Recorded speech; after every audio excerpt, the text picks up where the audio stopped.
Hello friends, welcome to this ERP apps development series. In the first part, I've shown you how you can deploy this application on your local machine.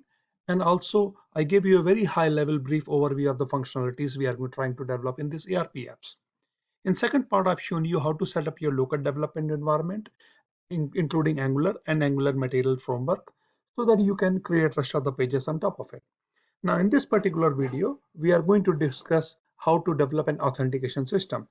So at the end of this video, you will be able to create all these pages where a user can sign up using an email and password. And at the same time, we are going to implement the social authentication methods. What that means is the user will be able to sign in your application using a Google account or a Facebook account.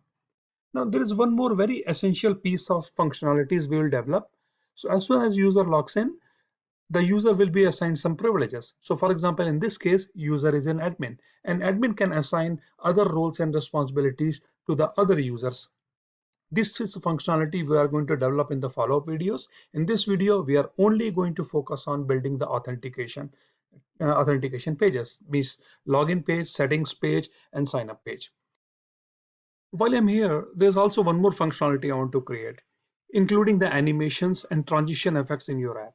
So what animation is, when you click on one screen and it takes you to the other page in your app, there is some transition effect. That means, for example, falling or moving, and your screen dissolves into the other screen. Those animations we want to include in our application. All right, let's go ahead and directly jump into the code. Basic, simple Angular animation features in our pages.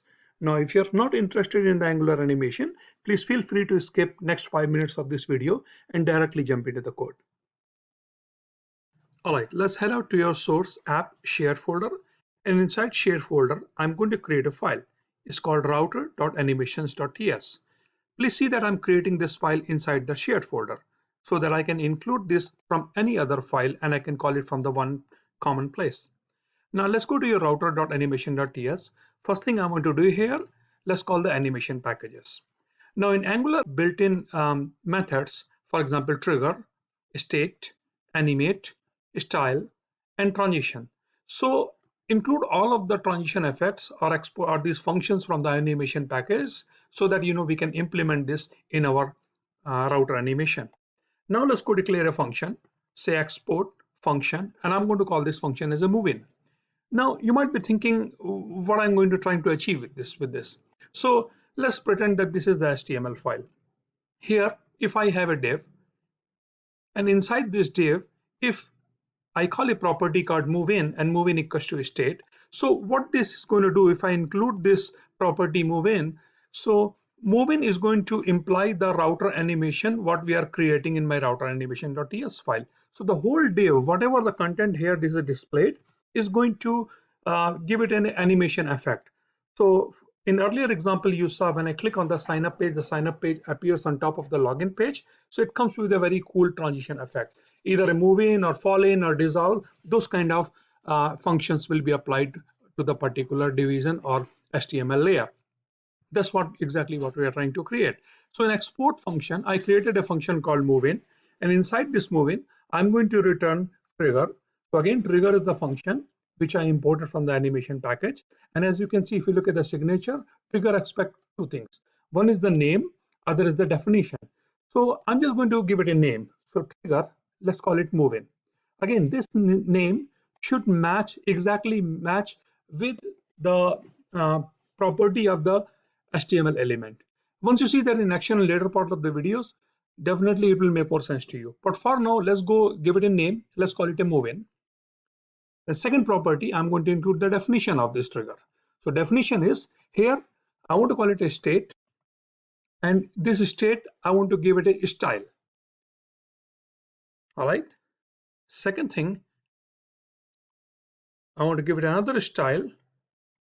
Again, these are the cascading style sheet. I'm not going to cover those in detail, but I just you can copy paste this like this. Otherwise, you can be creative and you can include your own style sheets. All right. So when this will be called, so the transition effect. So as soon as the any screen is entered. So for example, entered, there are two stages of any screen. One, when the screen enters into your page, that means it shows up. and other is when the screen leaves your page. So I want to show the animation when the screen is transition, that means on enter and on leave. So on the transition part, when the screen is entered, I want to give this a style. All right, and I'm going to animate it, ease in out. Again, be creative. You can, there are plenty of different options. You can experiment with this depending on your depending on the animation you want to create. I'm just going with the very basic one. So when the screen is entered, this is the kind of transition effect I want to create. Now I have to include another transition effect when the screen is left. That means like user transition to other screen. Let me show you what it means. So transition, see that first transition was enter, other transition was leave. So when it leaves, I want to give it almost a similar style sheet and animate. So let's go do that. All right, so this is one function.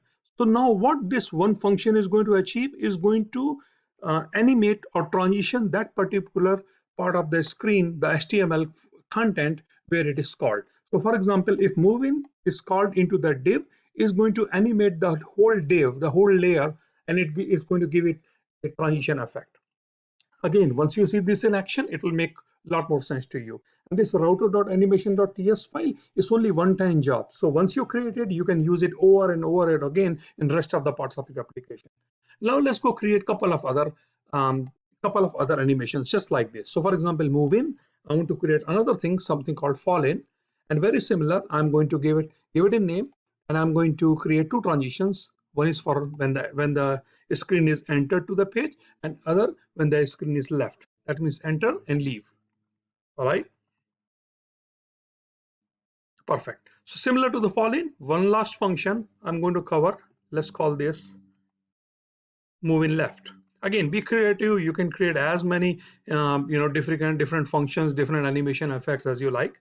The idea is just to create it once, and then you can use it in rest of your pages. So that's pretty much it. That's all you need to do to set up your animations. And now let's go start working on the login and setup in those pages where it is required. I just want to call it out that in case if you had any trouble following up this, you can always go to my GitHub repository and you can find all of the source code discussed in this video. Again, I'm going to include the link to this repository to the video description. All right, so let's go to the Firebase now. Next thing I'm going to do, I'm going to set up a new Firebase project. So head out to firebase.google.com, go to the console, create a new project, give a name to your project. So in my case, I'm just going to say CRM App. And as you can see, it didn't like the underscore.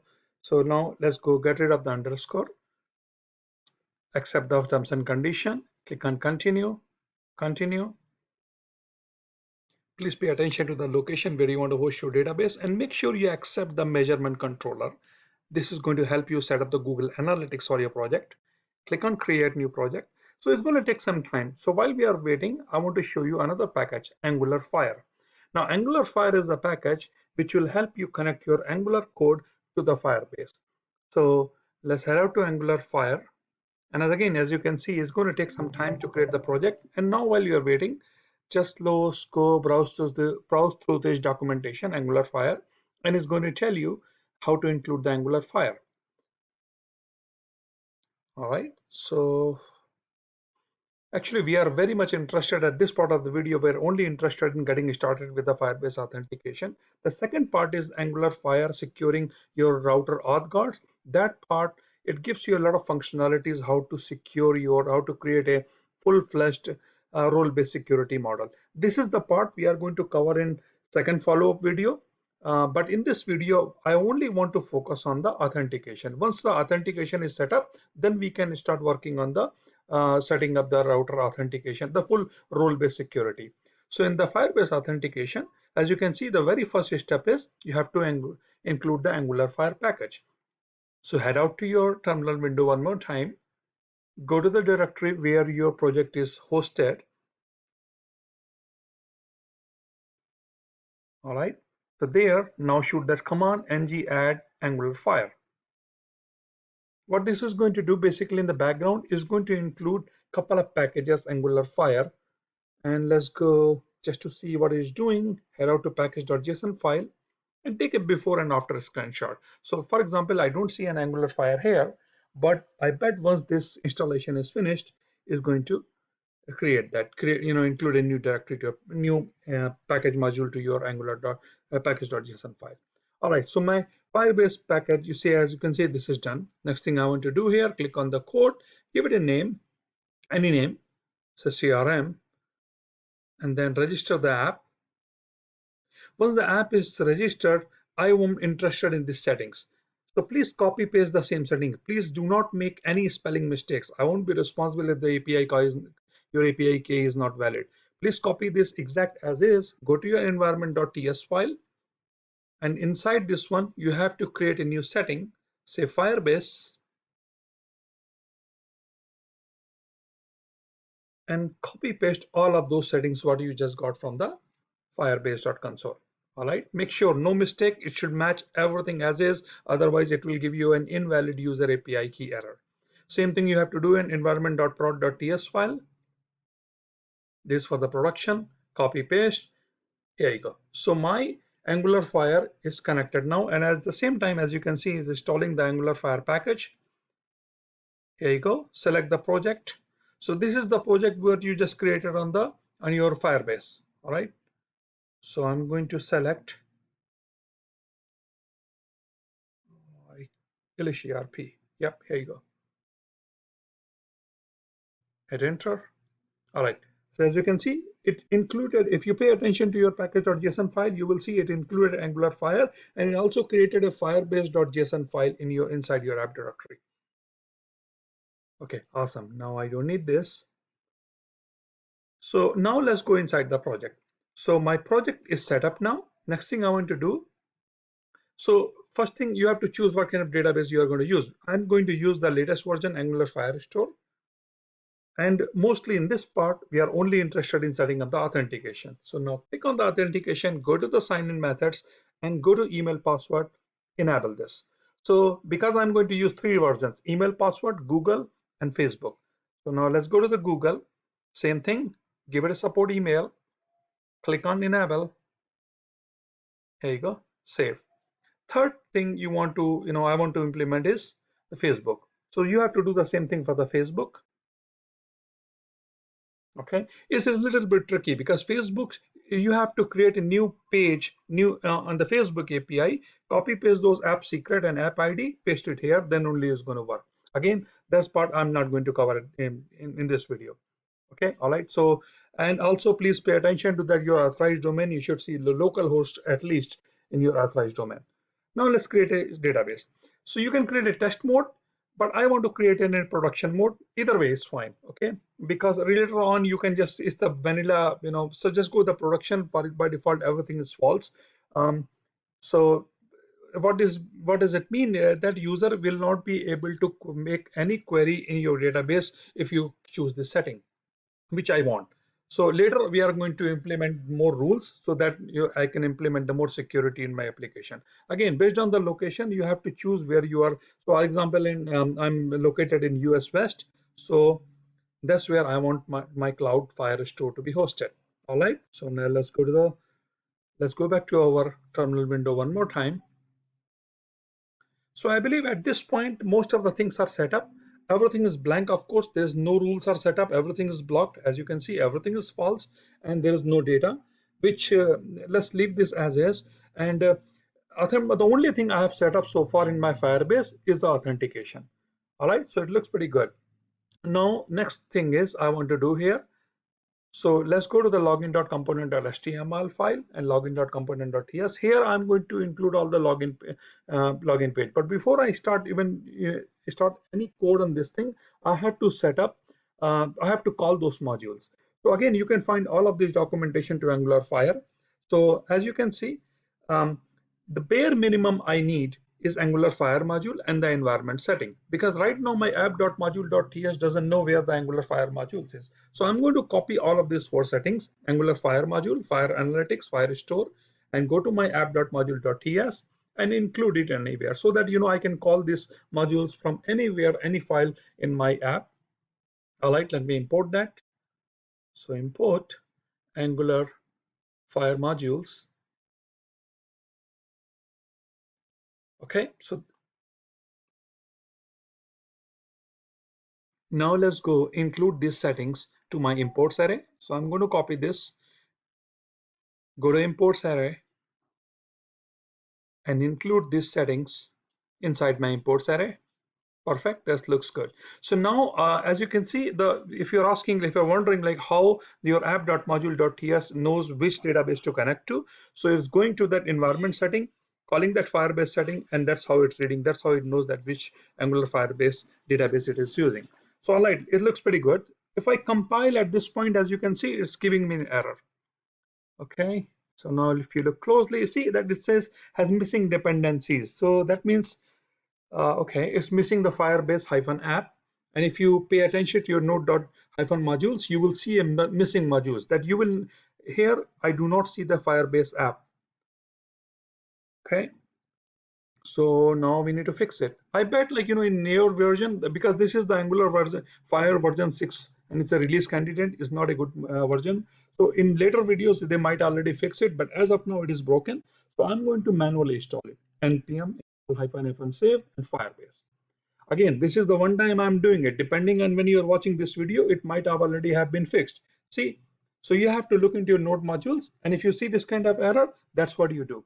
If you do not see this an error, then you are good. So again, sorry, I just want to call it out again. So it, as of now, Angular Fire 6.00 RC1 version. That's what we are using, and it may not be the version what you are installing. I bet Firebase or Angular Fire team is going to go back and fix it, so you will not see this error. But if you see this error, all you need to do npm install -f save Firebase. So you are manually installing Firebase package, and hopefully that will fix the problem.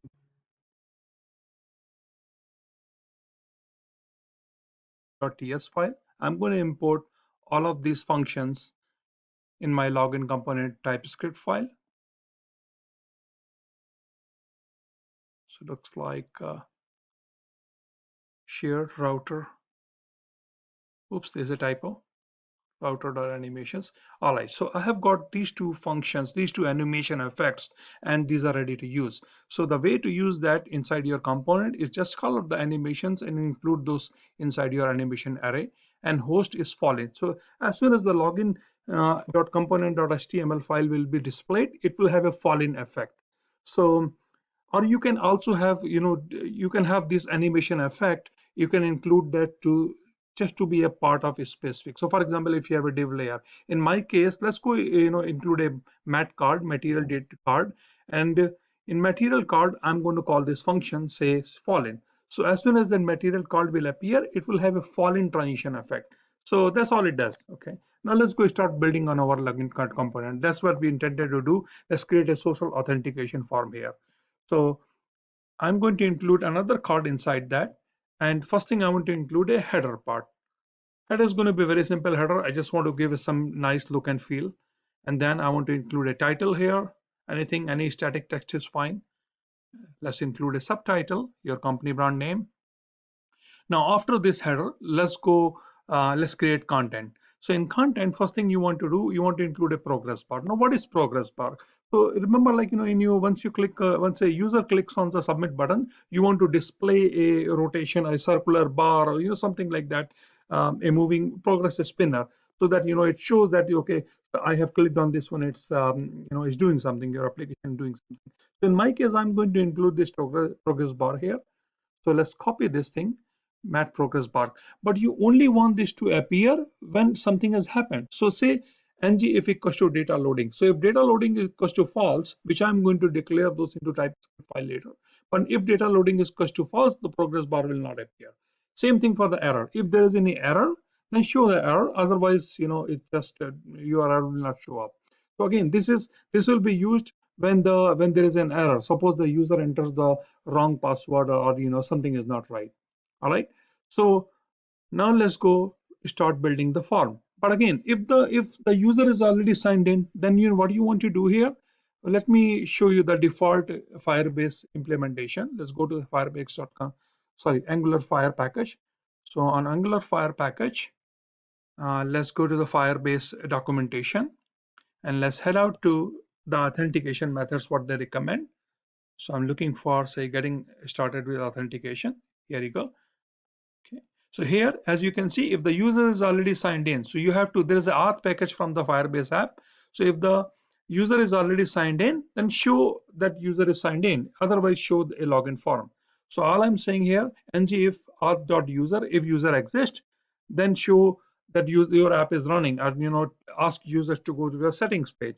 And so here, I just want to say in type to button, and I just say your app is running, go to the setting page. Okay. Now, if not, settings. Okay.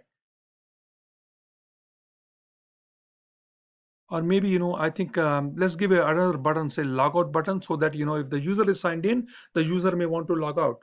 So I'm going to implement the logout method later, but here is what is going to happen. If the user is already signed in, I'm asking user to go to the either go to the settings page, or user can log out. Okay. All right. Now let's go start building in if user is not signed in. So ng template, show login, and here I want to display a form. So form, and I say form data is going to be a template driven form, very simple form. So I'm saying form data equals to ng form and ng submit. So if the user enters the value, I'm going to call it a function k login email. I'm going to pass all the form data, that value. What is form data? So I'm asking users to enter the email and their password. So let's go create a submit button, but this submit button will be false if the user doesn't enter any data. All right, so let's go create a new input button, which is going to be email, and I want to put some validation here. So email equals to ng model required, and I'm going to say is of type email. Let's put some error validation here. It's always a good idea if the user doesn't enter anything, I want to display an error. So mat error, and I will say ng if email is invalid, then say, or email is like, so for example, email is invalid and email is dirty. That means user click on the email text button and doesn't enter anything. So I want to display a message saying please enter valid email. Now let's go enter same thing. So let's create a field, say for password. Similar like email, I want to create a new mat input, type equals to password, app password equals to ng model required, and here same thing, I want to put a minimum length. Password has to be minimum 4 characters, again depending on your requirements, so 4 and maximum 30 characters. And similar to email, I want to put a display message saying your password is invalid if the user doesn't enter anything. Password is required, and maybe put something like if for minimum length, so say 4 characters, maximum length 30 characters. Awesome, it looks good. So now I think my form looks very good. Now again, I want to include the social authentication. So here, sorry, before social authentication, I want to say if the user wants to a new user sign up. So again, create a new static text, and here I want to, if the user clicks on this one, I want the user to go to the sign up page. So material.angular. So I'm looking for an icon which say for new users. So let's go to material.io fiber new. See, your icon is going to look like this. So let's include this fiber underscore new. Next thing I want to do here, now let's include the social authentication buttons. So I'm going to include the match chip list. Let me show you what match chip is. So chips icons, again, they are very nice, cool looking, that buttons. So it gives a very nice effect to your application. So I'm going to include the chip list, and I want to include the 2 different options here. So again, let's see ngif equals to social auth. So remember, like in last video, what we did, we created something on the environment.ts file. So suppose you want to hide your social authentication. You do not want to use the social authentication. So here I added a field, a Boolean field. It says social auth. Where did it go? Okay, so let's go. Social auth is equals to true. So if it is a true, those buttons will show up. If you make it a false, those buttons will not show up. All right. So let's go back here, ng social auth. And then here I want to include 2 different options, one for Facebook. So if the user clicks on the Facebook button, it should go to the login social. I'm going to use those again. Once you go to the TypeScript, I'll show you exactly what those functions are, but let's just finish the HTML side of it. Facebook button, and I want to create another chip for Google.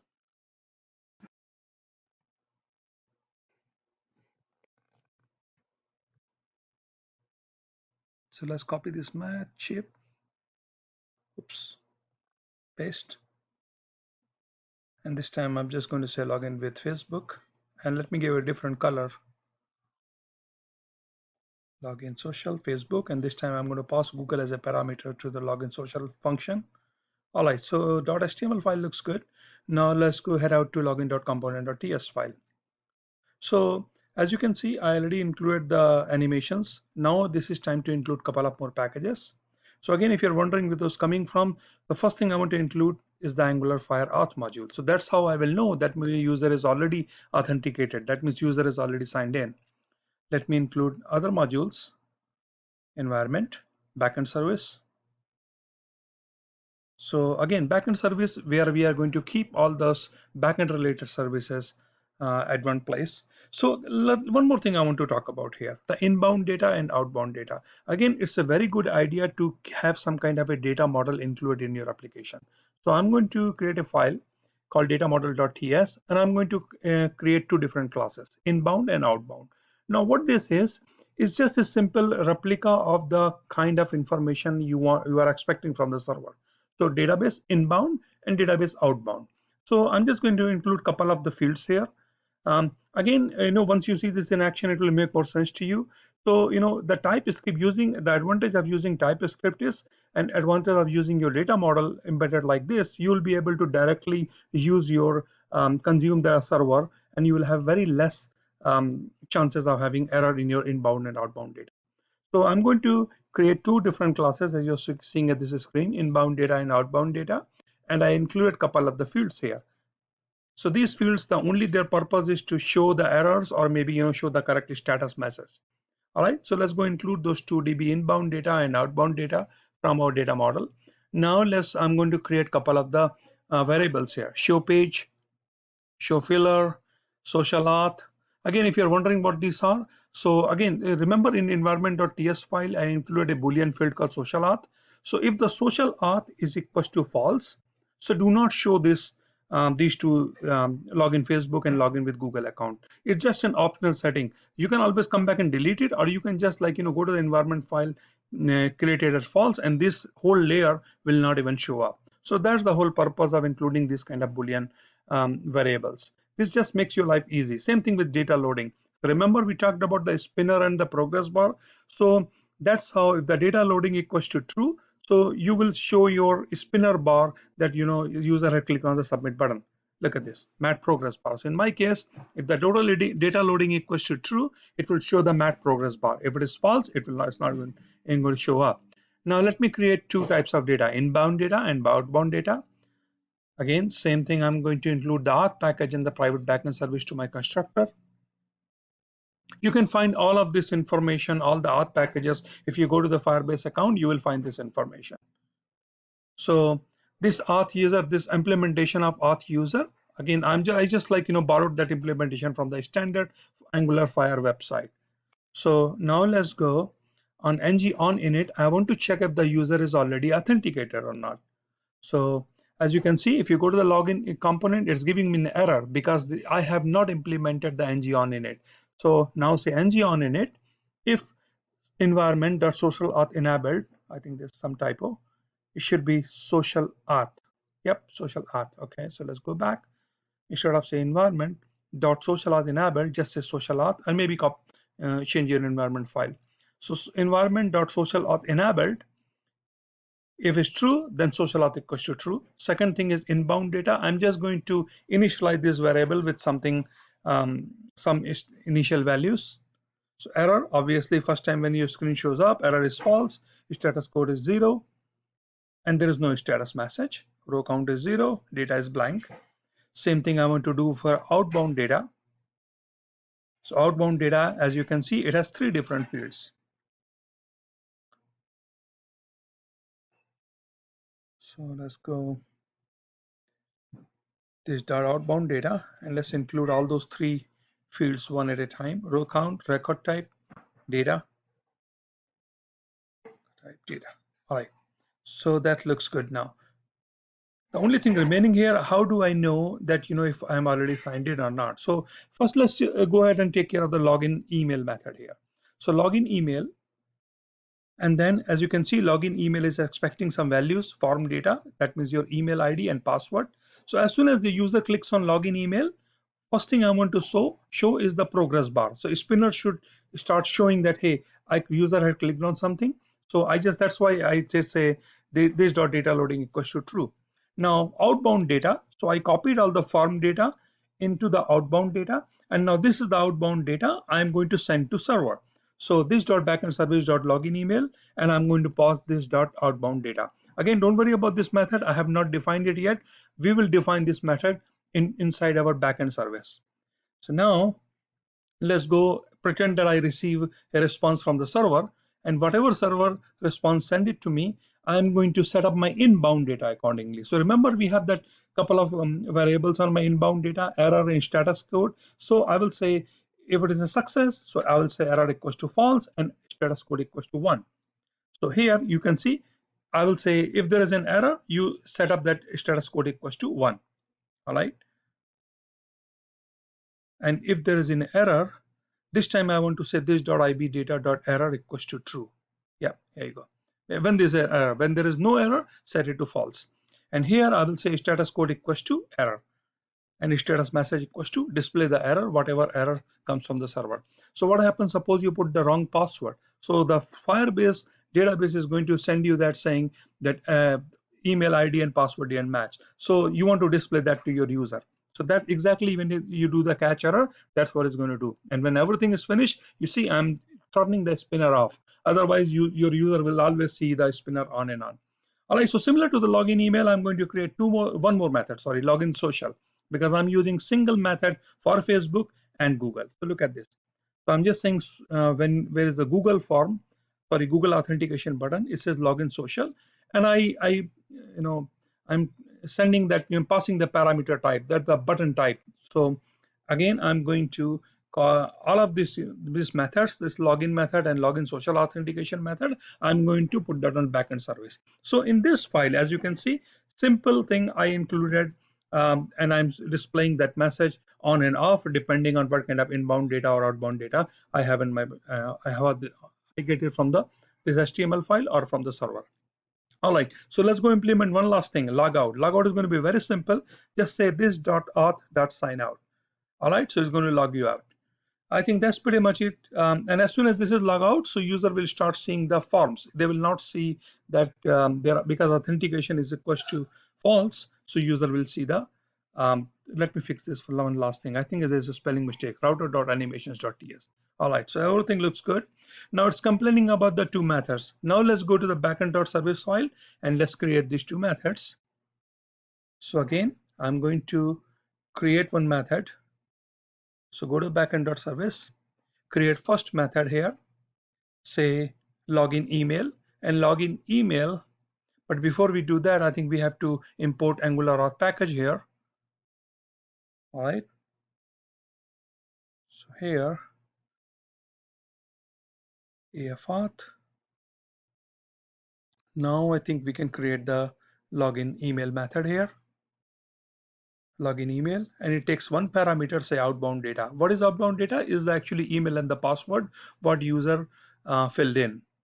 So I'm going to say return this dot afauth and by default Angular Fire package gives you ready-made methods like sign in with email and password, and all it takes the two parameters, email and password. That's it. See, it's as simple as that. So your login authentication, social authentication is when you're using the packages like Angular Fire, it makes your life very, very easy. Same thing with login social auth is going to take the form type, and I'm going to say if form type equals to Facebook, then say this dot afauth dot sign in with redirect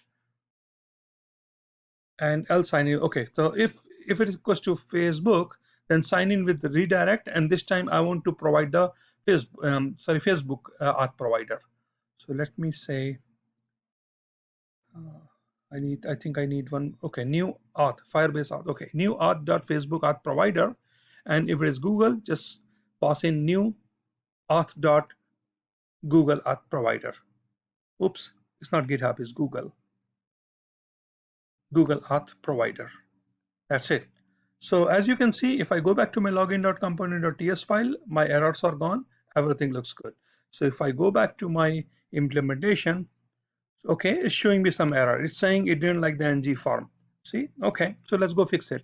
So I think, when we did this, we didn't import the any form. So let's import the forms module and reactive forms module. Actually, I need only forms module, but just to be on the safe side, I'm going to include both of that. Not means inside, because I know I'm going to end up using the reactive form later. So I'm going to include both of them, forms module and reactive forms module. And let's go include those inside my imports array. So one is forms module, other is reactive forms module. Let's save this. Hopefully this error will disappear.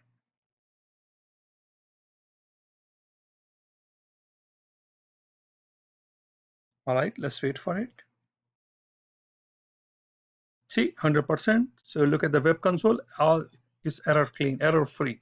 There's no more error. And I want to make sure that my error validations are working.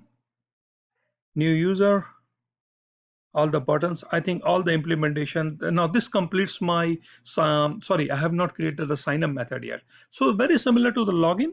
Let's go start working on the sign up method. So I'm going to include the header part, and then very similar to the login what we did, we have created a form, and here we are going to just create the very simple, very same form to sign up method. But before we do that, let's go include our um, animations, the router.animations what we created. Okay, and then I'm going to include a titles. Sorry, I'm going very fast. I don't want to waste your time showing you the HTML part, but it's going to be very simple, same implementation what we did on the login.html file. Simple thing. I include a header and then title, and then I'm including the settings button and the showing the error and showing the data loader, that means the spinner bar. So okay, let's so ngif this.ib.says equals to this one. So here, if the user is already signed in, then you just want to say, you know what, user, a new ID has been created. Now you can go back to the login page and use your ID to log in and to log in into the system. Okay. Now, if the user ID is not created, then you want to do the show login button. Okay, show login form. So let's go create the ng template. Sorry. Okay.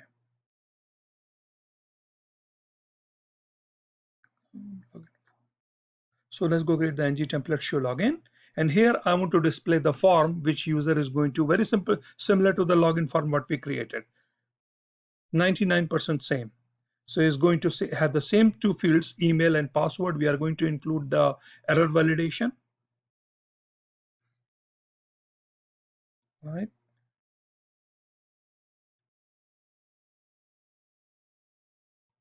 Okay. This looks good. Okay, perfect. So my sign-in form is already created. Now, good thing is, unlike login .component TypeScript file, in sign up, I will need very little things. So first include the router animation. Sorry, I think I will also need router, because when the user is signed in, so that means he created a new account, you want to send that to to the login page. So let's implement that method. That's why we need router. Now we need this by default, those packages move in and fall in, and I'm going to include inbound data, outbound data, Angular Fire auth. All right. So very similar implementation what we did in login.component.ts file. Data loading, IB data, OB data, outbound data. Let's include Angular auth and a backend service and router. Okay. So I'm going to initialize inbound data and outbound data variables, just like what we did in login.component.typescript file. The only difference is this time the record type will be sign up. Okay, let's go. So like login.component, here the on submit form, what is going to do? again the same thing. I will imply the same, almost the same implementation, and when it goes to the backend service, instead of instead of using the sign in method, I will just create a new method called create user. So let's go copy paste this. Okay, see, everything else is same. The only difference is, instead of using, I'm just going to create a new method here, but everything else, all the implementation, rest of the implementation details are 99% same. Okay, so I think I need one extra method here, router login page. So when the user ID is created, the user will be routed back to the login page. Here you go. So see, if I click on the close button, I want that user to go to the login page. Very simple. So now I think it looks good. As usual, it's giving you the error like create user. It doesn't know what create user is. So let's go create the create user method. It takes a form data. Very simple to, very similar to the login email method. Here, the difference is I'm going to use the method called create user with email ID and password. All right, save. I think that's pretty, that looks pretty good. There's no more errors. Sorry, there's one more error. Oops, again, the same thing. It looks like, it's not happy with the file name. So let me save this. Now it looks good. I hope it compiles well, and as you can see, everything looks pretty good. If you go back to the login page, now everything should be working as expected. All right, guys, so that's all I had to cover in this part of the video. We have implemented the login method, we implemented the sign-in method, and we implemented how to create a new user on my sign-up page. So I think that's all. That's pretty much it. I know I have to rush through all the last 3 pages on the login and sign-up pages here, but next time I'll walk you through a little slow so that you can see the more details, and we can discuss the more details how to implement these methods. So in next part of the video, we are going to work on the role level functionality.